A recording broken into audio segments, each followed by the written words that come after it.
The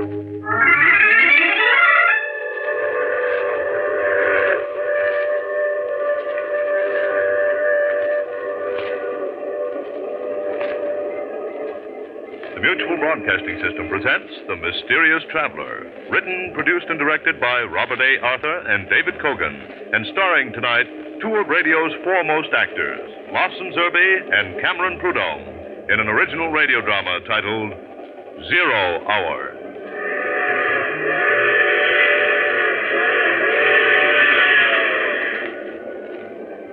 This is the Mysterious Traveler, inviting you to join me on another journey into the realm of the strange and the terrifying. I hope you will enjoy the trip, that it will thrill you a little and chill you a little. So settle back, get a good grip on your nerves, and be comfortable, if you can, as you hear the story I call 0 Hour.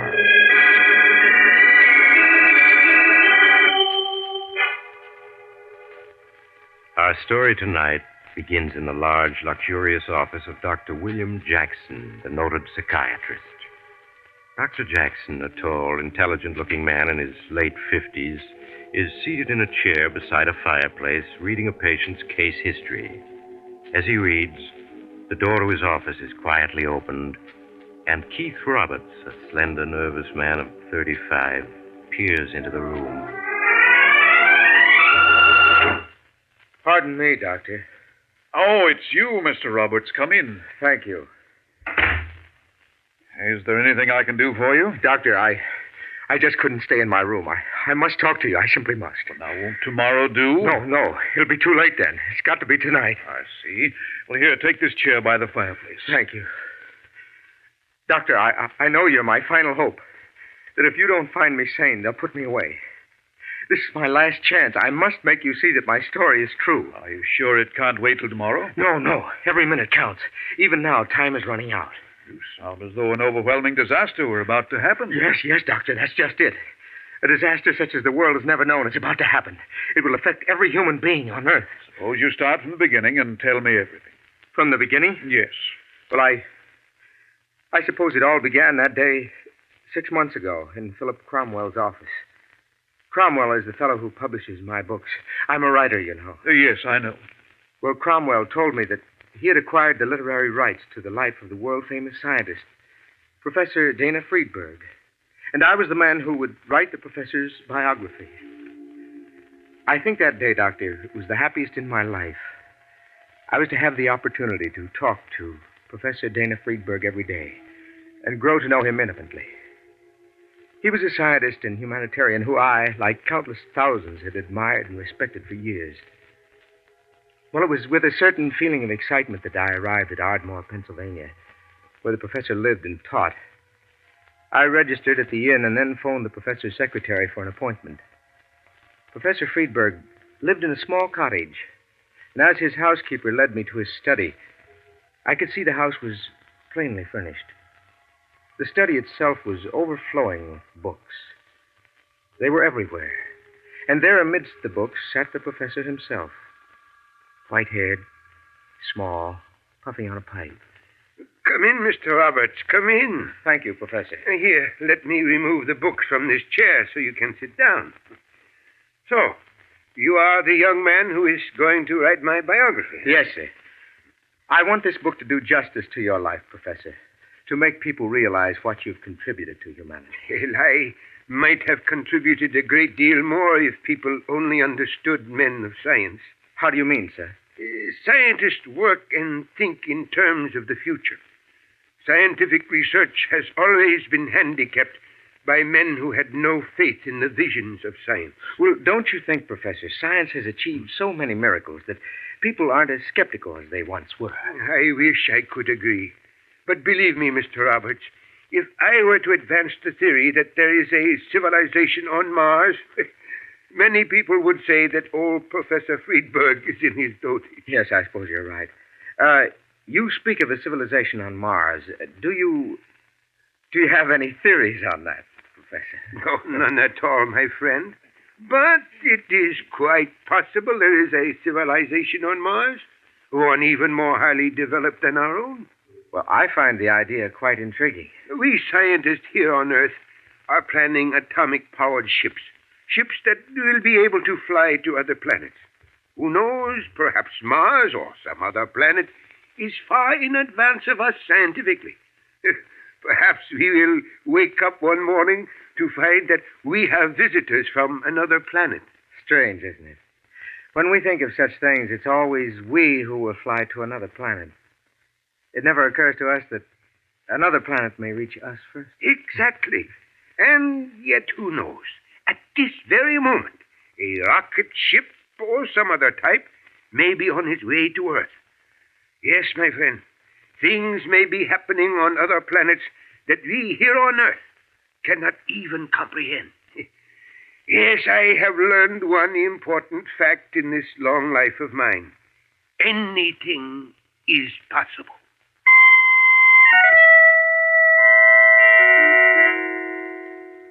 The days that followed went swiftly.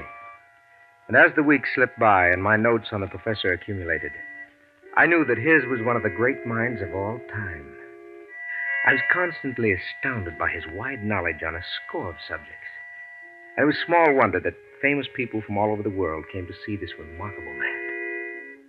It was almost with regret that 4 months later, I finished the biography and called upon the professor to say goodbye.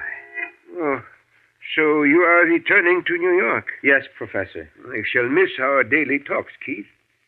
Yes, it had become a most pleasant habit. I'll miss them, too. Professor, is anything wrong? Wrong? What makes you ask? Oh, come now, Professor. We've known each other for over 5 months. By this time, I can sense your every mood, and something seems to be worrying you. Yes, Keith, something is. I don't know whether you read about it in the papers, but a week ago there was a tremendous explosion in the wilds of Montana. Yes, I recall the papers said it was a meteor. Yes, that seemed the obvious answer. After all, a meteor crashing into Earth is not an uncommon event. Are you trying to tell me it wasn't a meteor? A government investigation was made at the site of the explosion. A huge piece of metal weighing several tons was found buried deep in the earth. That certainly sounds like a meteor. Yes, it does. But when the metal was dug up and examined, a very curious fact was revealed. What was that? The metal could not be identified. It was a new element, never before seen on Earth. A new element? Yes. Every conceivable test was made. It is a metal that is a 1,000 times harder than steel, and yet it is lighter. Well, what does Washington think? They believe it to be a meteor, a type that never crashed onto Earth before. And what do you believe, Professor? I have a theory, Keith, which I have not told to anyone as yet. Do you recall our conversation the day we met? Why, yeah. I mentioned at the time that it was quite conceivable that some other planet might have a much higher civilization than our own. Yes, and you said it was possible that we might wake up some morning and discover that we had visitors from... Professor, you don't mean that the explosion... Why not? You think that explosion might have been a rocket ship from another planet that crashed into the Earth? It is only a theory, but it is not beyond the realm of possibility. If that is true, then it means this metal is wreckage. Yes. Before passing on this theory to Washington, I should like to conduct a personal investigation. Well, you mean go to Montana, the site of the explosion? Yes. Would you care to go with me? I'd like to very much. Good.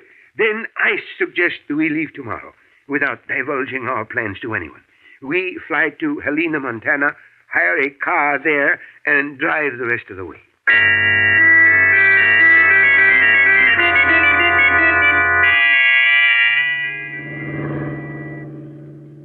How much further do you think it is, Professor? It should be just beyond that hill ahead. Well, this certainly is desolate country. You can hardly call this a road. Yes.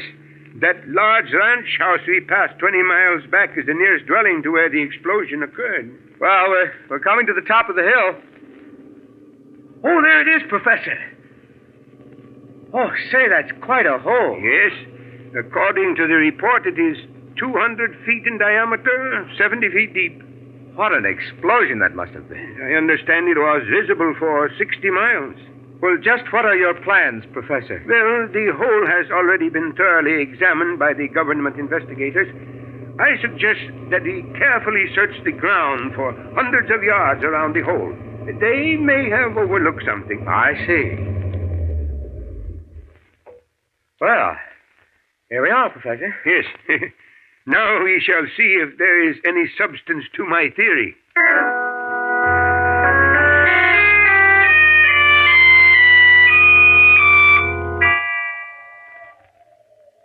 Professor? Yes? Found anything yet? No. Oh, we've been searching for almost 2 days now. You think there's much point in looking any further? Let us not give up yet, Keith. But we're already a mile from the site of the explosion. It isn't likely that anything landed this far away. I do not agree with you. An explosion that intense could... Hello? What is this? What's that you're digging up? Seems like a piece of metal. It is so covered with dirt that it is hard to tell. Keith, it is a small metal cylinder. Yes, you're right. And it is made of the same metal. Look. There are small grooves on the end of the cylinder.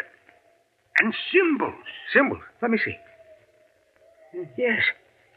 You're right. There are 5 of them. I've never seen symbols like these before. Nor I. And I am familiar with 12 languages.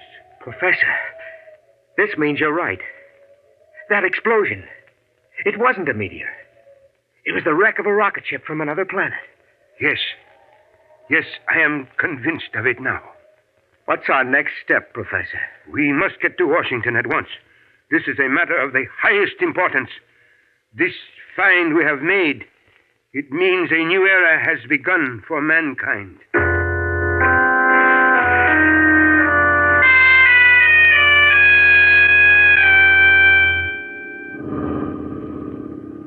Keith, perhaps you had better stop at that ranch house up ahead. Why, Professor? I will use their telephone and call Washington.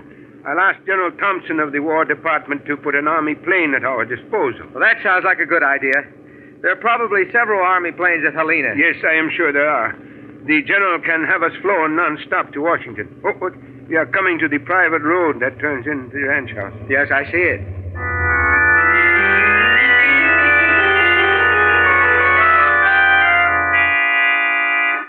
How do you do, gentlemen? My name is Jason DeCoven. I'm owner of this ranch. I understand you wish to use my telephone. Yes, if it is not too much trouble. I'm very sorry, Professor Friedberg, but my phone is out of order. I see you know me. But of course, Professor. I've long been a great admirer of yours. I am sorry your phone is not working. Come, Keith, we had better be going. Oh, but, Professor, it's already dark. It's time for supper. Won't you join me? I'd be honored. No, thank you. We really must be on our way. Come now, Professor. Surely Washington can wait a few more hours. What makes you think we're going to Washington? My men were watching the two of you from a distance as you examined the site of the explosion. Naturally, I assume you're on your way to Washington with the results of your investigation. Tell me, Professor, did you find anything of interest? Who are you? I've already told you, Professor. My name is Jason DeCoven. Your accent, I cannot seem to place it. Would you mind telling me your nationality? Come now, Professor. As one of Earth's most brilliant scientists, surely you must have guessed by this time. I see it all now. Yes, I see it all. Professor, what's this about? Who is this fellow? Keith, we have made a terrible blunder. What do you mean? That explosion was a rocket ship from another planet. But you and I mistakenly assumed it was the first. You mean other landings have been attempted? Yes. But how do you know? Standing before you is living proof that a successful flight has been made from another planet to this Earth. You mean DeCoven? Yes. But he looks like you or I or anyone else. Quite true. But nevertheless, he is not a creature of the Earth. From what planet are you, DeCoven? I am from Mars, Professor. Mars? Yes, gentlemen. I can see you're overwhelmed by all this, and understandably so. Might I suggest supper? And after we've had supper, I shall be glad to answer any questions you may wish to ask.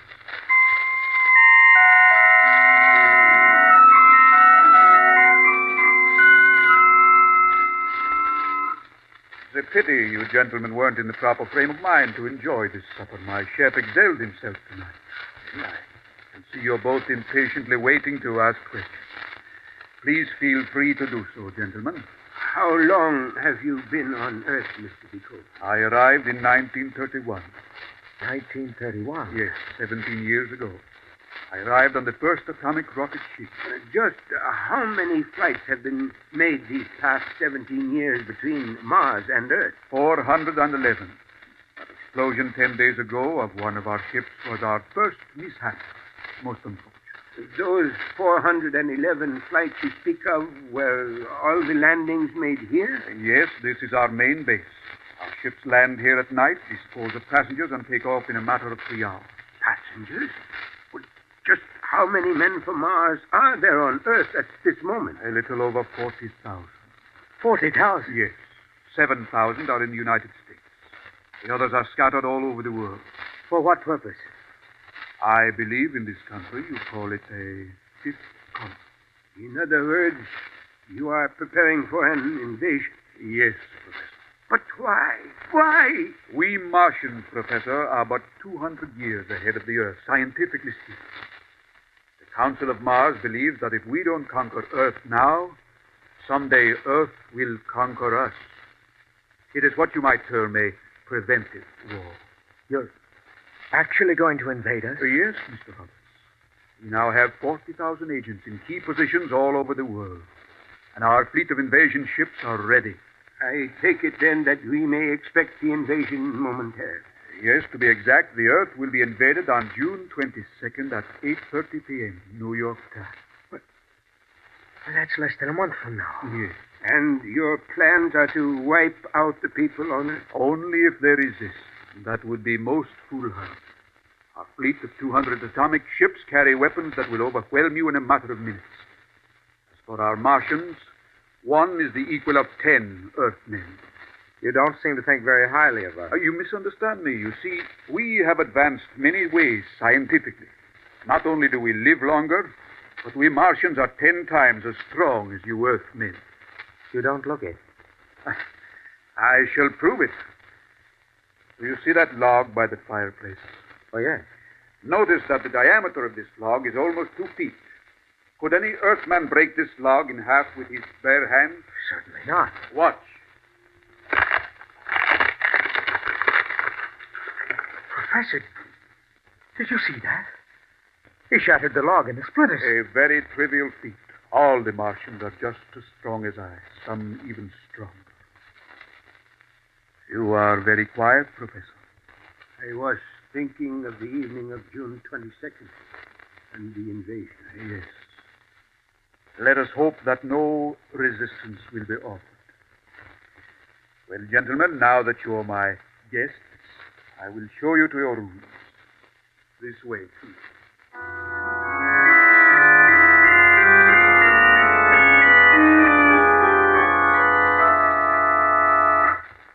Professor, what are we going to do? Speak softly, Keith. Your room may have a dictaphone. Yes, you're right. Somehow we must warn Washington of the forthcoming invasion. There is little that can be done to stop the Martians, but we must prepare. Escape from here is impossible. Look out the window, Professor. That wire fence is charged with electricity. The grounds are all lit up with those floodlights, and there are guards everywhere. Yes, this ranch is like a fortress. And yet we must escape, warn Washington. I'm afraid it's hopeless, Professor. Perhaps not. Oh? What do you mean? Keith, this ranch has its own power plant to generate electricity. Now, if I were to short-circuit the system, you might be able to escape in the darkness and confusion. Yes, maybe I could. Look, it is a 12-foot jump from the window to the ground. And then to the garage, it is 20 yards. Now, if you are fortunate, you will be able to start the car before anyone can stop you. But, Professor, there's the gate. How will I get out? It is 200 yards from the garage to the fence. If you get up enough speed, you ought to be able to crash through the gate. Yes, you're right. But What about you, Professor? I don't want to leave you here. Well, it cannot be helped, Keith. I am a little too old for running. You will have to make it alone. All right, Professor. But the moment I reach the village, I'll notify the sheriff. No, Keith, you must not do that. You heard what De Koven said. He has Martian agents scattered all over the country. The sheriff may be one of them. Yes. Yes, I hadn't thought of that. Once you escape, De Koven will leave no stone unturned to recapture you. You must get to Washington before he can stop you. Who am I to see in Washington? General Wadsworth, head of scientific research. Tell him exactly what happened and the date for the invasion. All right, Professor. Stand by the window while I create a short circuit. There is a socket in the wall over here. Yes. This will do. Now, the minute the lights go out, jump, Keith, and keep running. Yes, Professor. Good luck. Thank you, sir. There go the lights. Jump, Keith. I jumped out of the window before the words were out of the professor's mouth. The moment I hit the ground, I started running. In a matter of seconds, I reached the garage and climbed into my car. Fortunately, there were no guards nearby. I started the motor, stepped on the gas, and the car roared out of the garage. The car was doing 60 miles an hour as it crashed through the front gate and onto the main highway. Shots rang out as I crouched low in the driver's seat. A half hour later, I reached a small town and succeeded in hiring a pilot and a private plane. As we took off, a car came racing across the airfield, trying unsuccessfully to prevent the takeoff. 15 hours later, I was in Washington, telling my story to General Wadsworth. And you say, Mr. Roberts, you escaped from the ranch in Montana last night. Yes, General, and Professor Friedberg is still there, a prisoner of this Martian agent De Koven. We must rescue him, General, we must. Now, please don't excite yourself, Mr. Roberts. I've sent for a doctor, and he'll be here any minute. He'll give you something to calm your nerves. A doctor? You mean you don't believe me? You think I imagined everything? You've probably been working too hard, and as a result... But I tell you, it's the truth, every word of it. The professor is a prisoner of this Martian agent, De Koven. Why won't you believe me? Here's today's newspaper. If you look at this story on the front page, you'll note that Professor Friedberg is dead. Dead? Yes. He was found dead in his bed at Ardmore, Pennsylvania this morning. And furthermore, a medical examination revealed he's been dead 48 hours. Heart attack. That's impossible. The professor was with me last night in Montana. Just 16 hours ago. Please, Mr. Roberts, get hold of yourself. It's all here in the paper, just as I've told you. Well, wait a minute. Now I'm beginning to see what happened. Please, Mr. Roberts. De Koven murdered the professor with a drug. A drug that made it appear as if he'd died of a heart attack. Yes, that must be it. But you said you'd seen the professor only 16 hours ago. Yet the medical examiner said he'd been dead 48 hours. De Koven's behind that. Somehow De Koven has made it appear that the professor has been dead 48 hours to discredit my story. And after he murdered the professor, he had the body flown to the professor's home. Don't you see, General? De Koven wants you to think I'm insane to prevent you from believing my story. Now, you must listen to me. The Martian invasion is scheduled for June 20... There you are at last, Doctor. I am afraid Mr. Roberts here is very badly in need of your services. See what you can do, won't you, Doctor?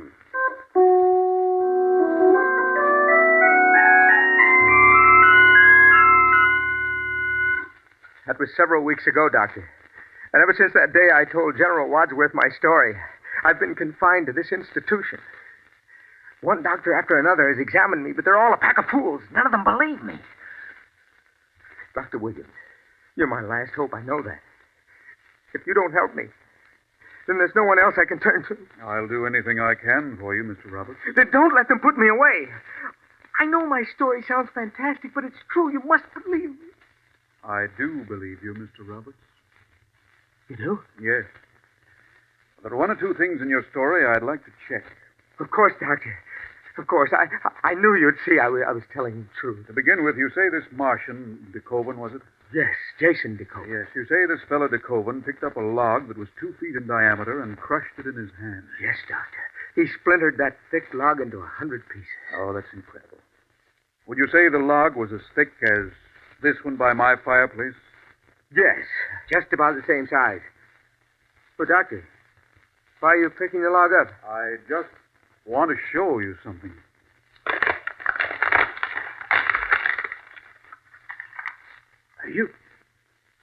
You splintered the log into small pieces. Just as DeKoven did. You're one of them. A Martian. Yes, Mr. Roberts. DeKoven said they were scattered all over the world, in key positions. Quite true. We've been watching you with great amusement these past weeks. We knew your story would never be believed, not after DeKoven's clever disposal of Professor Friedberg. Well, what are you going to do with me? Declare me insane and confine me to this institution? Oh, no, Mr. Roberts. You're perfectly free to leave at any time. I'm free to go? Yes, any time you desire. Aren't you afraid that someone in Washington might believe me? No, Mr. Roberts, you no longer present a problem. I believe you said the invasion was scheduled to occur on June 22nd at 8:30 p.m. New York time. Is that correct? Yes. In other words, tonight. Tonight? Yes. Didn't you know it's June 22nd? I've lost all track of time. I see by my watch it's exactly 8:28. According to your story, the invasion should start in just 2 minutes. Yes. I'll open a window so we can see the skies.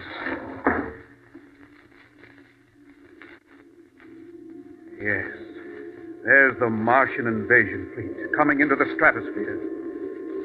Mr. Roberts, I do believe your story. It is now 0 hour. The invasion has begun.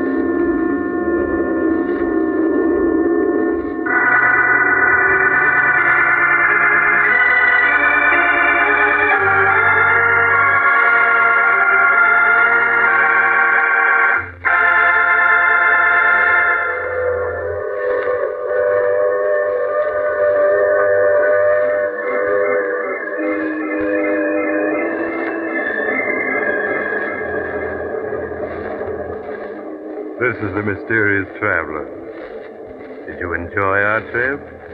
What's that? You don't like the idea of the Martians conquering the Earth? Well, I wouldn't worry too much about Keith Roberts' story. After all, tonight is June 22nd, and it is 8:30. But I don't see any Martians around.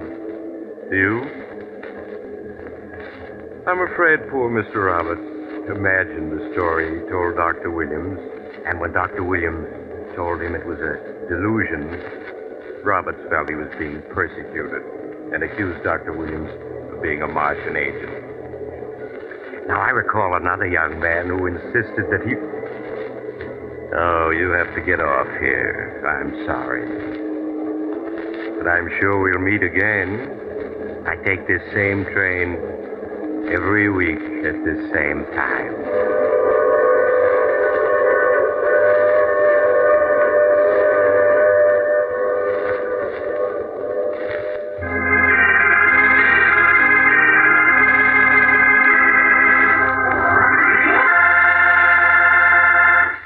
You have just heard The Mysterious Traveler, a series of dramas of the strange and terrifying. All characters in tonight's story were fictitious, and any resemblance to the names of actual persons was purely coincidental. In tonight's cast were Maurice Tarplin, Lawson Zerbe, Cameron Prudhomme, and Bill Smith. Original music was played by Paul Taubman. Sound was by George Cooney, broadcast engineer Al King. Mysterious Traveler is written, produced, and directed by Bob Arthur and David Kogan.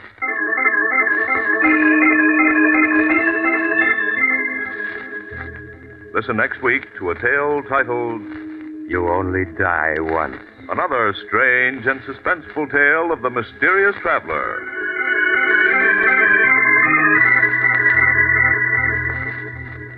This program has come to you from our New York studios.